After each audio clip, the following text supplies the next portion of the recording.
శ్రీ నమ శ్రీకృష్ణాయ నమ శ్రీ లక్ష్మీ నృసింహాయ నమ శ్రీ పరకాలయతీంద్ర మహోదేశికాయ నమ. శ్రేయోభిలాషులకు యూట్యూబ్ అభిమానులకు మిత్రులకు శుభోదయం. మొన్న ఒకరు చిన్న వీడియో పెట్టాను, 2 నిమిషాల 50 సెకండ్లు 45 సెకండ్లు అది ఒక పెట్టాను. ఏమిటంటే జ్యోతిష్యం నేర్పించే గురువు ఎలా ఉండాలి అని చెప్పాను.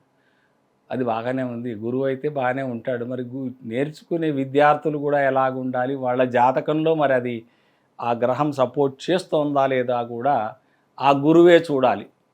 వచ్చేది ఉంటేనే వాళ్ళకి చెప్పాలి.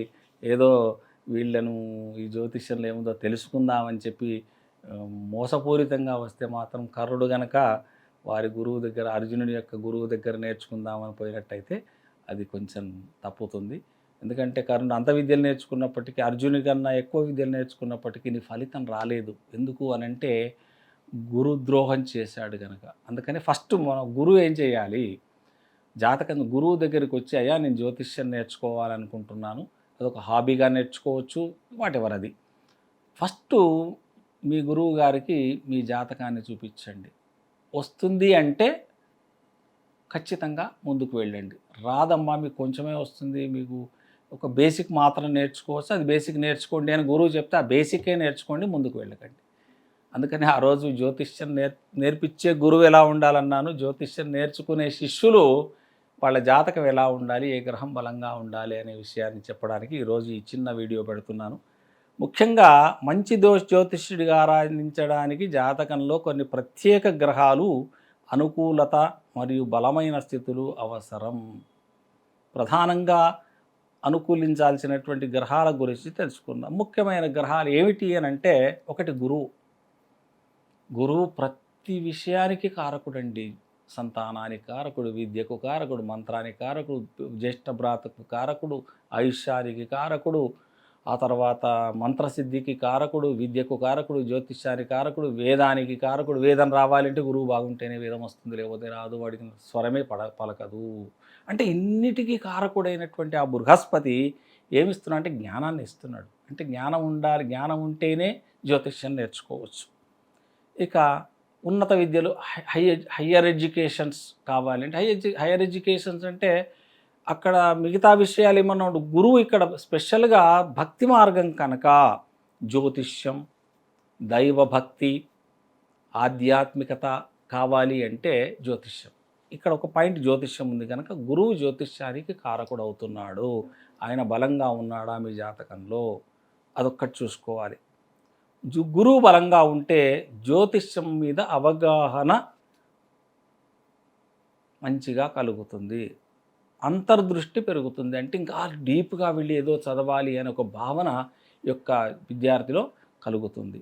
ఇక బుధుడు తర్కం, డిస్కషన్స్, విశ్లేషణ, ఎక్స్ప్లెనేషన్స్, ఇటువంటి తెలివి, వాక్శుద్ధి ఇవన్నీ కలగాలంటే బుధుడు మాత్రమే. క్యాలిక్యులేషన్స్ కూడా, ఎందుకంటే ఆయన ప్రతి 60 షష్ట్యాంశ చూడాలి అంటే ఒక లగ్నాన్ని 60 భాగాలు చేసి గణితం చేయాలి. అంటే అసూక్ష్మమైనటువంటి గణితం రావాలంటే బుధుడు కారకుడవుతున్నాడు.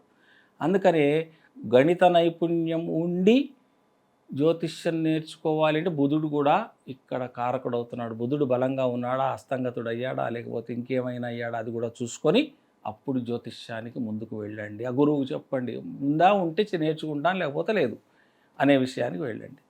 ఆ తర్వాత కేతు అంతర్దృష్టి, ఆయనకు తలకాయ లేదు, అందుకని లోపట్నే ఆలోచన చేస్తాడు కనుక వీళ్ళకి నాలెడ్జ్ ఎక్కువ ఉంటుంది.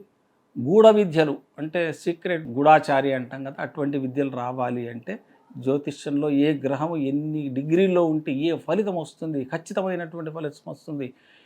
ఈ యొక్క గ్రహం ఆ యొక్క గ్రహం యొక్క యుతి కలిగినప్పుడు ఇన్ని డిగ్రీల్లో ఉంటే ఫలానా చోట భూకంపం వస్తుంది, ఫలానా చోట వర్షం వస్తుంది, ఫలానా చోట మీకు బాంబ్ బ్లాస్ట్ అవుతుంది అని చెప్పడానికి అన్ని ఆ యొక్క లాటిట్యూడ్ యొక్క క్యాలిక్యులేషన్స్ డీప్గా చేసినట్టయితే అక్కడ మనం చెప్పిన ప్రాంతంలో ఖచ్చితంగా ఆ యొక్క ఇన్సిడెంట్ జరుగుతుంది.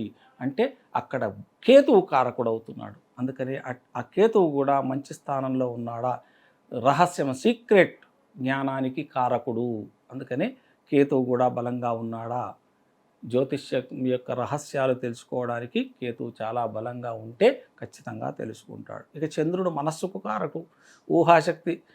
ఒక జాతకుడు వచ్చాడు, వాడికి ఏ విధంగా చెప్పాలి, వాడికి 5 నిమిషాలు మాట్లాడిన తర్వాత వాడికి మంచిగా చెప్పాలన్నా కోపంగా చెప్తే వాడు వింటాడా అనే భావన వీళ్ళలో కలగాలంటే చంద్రుడు బలంగా ఉండాలి. ఊహాశక్తి కొన్ని ఎట్లుంటాయంటే, అరే నువ్వు బండి నడిపించకరా చచ్చిపోతావా, అదే డైలాగు, అరే కొంచెం టేక్ కేర్ యువర్ డ్రైవింగ్, మీ డ్రైవింగ్లో కొంచెం శ్రద్ధగా నడిపించు, ఆ ఫోన్లు గిన్లు మాట్లాడుకో అని చెప్తే వాడు వింటాడు. అంటే చంద్రుడు ఈ యొక్క పదాన్ని అనిపిస్తాడు, వాడికి మోటుగా చెప్పడు, నాన్న డ్రైవింగ్ ఒక 6 నెలలు కొంచెం మంచిగా నడిపించుకో, నిదానంగా నడిపించుకో అని చెప్పే భావన వీళ్ళల్లో వస్తేందుకు చంద్రుడు బలంగా ఉంటే అంతర్దృష్టి కారకుడు. ఈ విధంగా విద్యకు, జ్యోతిష విద్యకు కూడా కారకుడు చంద్రుడు అవుతున్నాడు. ఇక సూర్యుడు ఆత్మ, విశ్వాసం, స్పష్టమైన అవగాహన కారకుడు. అక్యురేట్ క్యాలిక్యులేషన్ చేయాలంటే రవి. ఎందుకంటే మనకు జ్యోతిషశాస్త్రాన్ని నేర్పించిందే, సిద్ధాంత భాగం నేర్పించిందే సూర్యుడు. అందుకని ఆ సూర్యుడు ఇచ్చినటువంటి విద్య కనుక ఆయన యొక్క అనుగ్రహము, ఆయన యొక్క బలం కూడా ఆ జాతకంలో ఉంటే ఖచ్చితంగా మనకు జ్యోతిష విద్య అనేది వస్తుంది. 5వ భావం పూర్వపుణ్యం. పోయిన జన్మలో చేసుకున్నటువంటి యొక్క పుణ్యపాపముల యొక్క ఫలితంగానే ఈ జన్మలో విద్య, బుద్ధిబలం, మంత్రశాస్త్ర జ్ఞానాన్ని పొందే అవకాశం ఉంటుంది. ఈ ఈ జన్మలోనే మనకు అన్నీ రావు, ఈ జన్మలో కొంత వస్తే వచ్చే జన్మలో ఇంకో కొంచెం పర్సెంటేజ్ వస్తుంది, ఇంకో జన్మలో ఇంకా మనం భక్తిగా ఎన్ని రోజులు మనం ఈ యొక్క ఎన్ని జన్మలు ఎత్తితే దానికి పోను మనకు మంచి మంచి పాండిత్యం కలిగి కొన్ని యుగాల వరకు మన పేర్లు నిలిచే ప్రయత్నంగా ఉంటుంది. అదే ఇప్పుడు శాలివాహనుడు ఉన్నాడు, మంచి జాతకుడు ఆయన. అంటే ఆ ఇవాళ కూడా మనం 1930 సంవత్సరాల నుంచి జ్ఞాపకం చేసుకుంటున్నాం. ఇక 8వ భావం గూఢ విద్యలు, పరిశోధన, జ్యోతిష్శాస్త్రం, రహస్యాలను సూచిస్తుంది. ఇక 9వ భావం ఉన్నత జ్ఞానం, బెస్ట్ నాలెడ్జ్, భాగ్యం మరియు ఆధ్యాత్మిక జ్ఞానాన్ని సూచిస్తుంది. అంటే 9వ భావం కూడా ఇక్కడ చాలా బాగుండాలి. ఇక 2వ భావం వాక్శుద్ధి కూడా కావాలి. మనకు ఒక మంత్రాన్ని బాగా శుద్ధి చేసుకోవాలి అంటే జపం చేస్తూ ఎందుకంటే ఆధ్యాత్మికత ఉంటేనే ఇక్కడ జ్యోతిషం పనిచేస్తుంది. వాక్శుద్ధి కావాలి అంటే 2వ స్థానంలో ఉన్న గ్రహము, 2వ స్థానంలో 2వ స్థానాధిపతి ఎవరు, ఆ యొక్క పొజిషన్ ఎలా ఉంది, ఆ యొక్క ప్లానెట్ది అది కూడా చూసి వీడు చెప్పంగానే సత్యం అవుతుంది. అందుకే కొంతమంది చెప్తారు, వీడితో ఏమనకూడదురా, వీడు ఏమంటే అది అవుతుంది అంటారు. అంటే ఆ 2వ స్థానం వాటికి బలంగా ఉంటుంది. అంటే 2వ స్థానం బలంగా ఉందా లేదా చూసుకోవాలి. ఇక శుభగ్రహాలు ఏమిటి అంటే గురువు, బుధుడు, శుక్రుడు కేంద్రం, కోణ స్థానాల్లో అంటే 1, 5, 7, 9, 10 ఈ స్థానాల్లో ఉండడం చాలా మంచి జ్యోతిష్యునిగా పేరు తెస్తుంది. కేతు బలంగా ఉంటే జ్యోతిష్ శాస్త్రంలో గొప్ప పరిశోధనలు చేసుకోవడానికి కూడా మంచి ఆస్కారం ఉంటుంది. బుధుడు, గురువు కలిసినట్టయితే లేదా బుధకేతువుల కలయిక జ్యోతిష్యం నేర్చుకోవడానికి, చెప్పడానికి ఉత్తమమైనటువంటి యోగాలను ఇస్తుంది. కనుక గురువు, బుధుడు కలిసి ఉన్నాడా ఉంటే ఖచ్చితమైనటువంటి జ్యోతిష్యుడు అవుతాడు.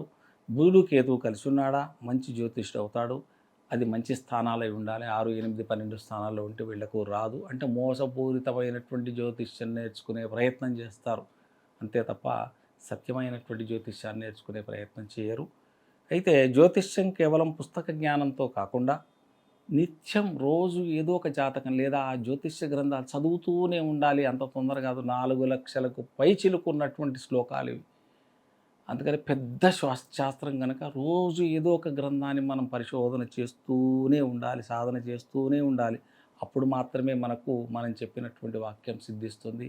ఈ విధంగా జాతకుడు జ్యోతిష్యం నేర్చుకోవాలంటే మంచి గురువు దగ్గరికి వెళ్ళేటప్పుడు ఆయన మీ జాతకాన్ని తీసుకువెళ్ళి ఆయనకు చూపించి నేర్చుకునే యోగం ఉంది, వచ్చే యోగం ఉంది అంటే మాత్రమే నేర్చుకోండి. లేదా బేసిక్ నాలెడ్జ్ను ఎవరైనా తెలుసుకోవచ్చును.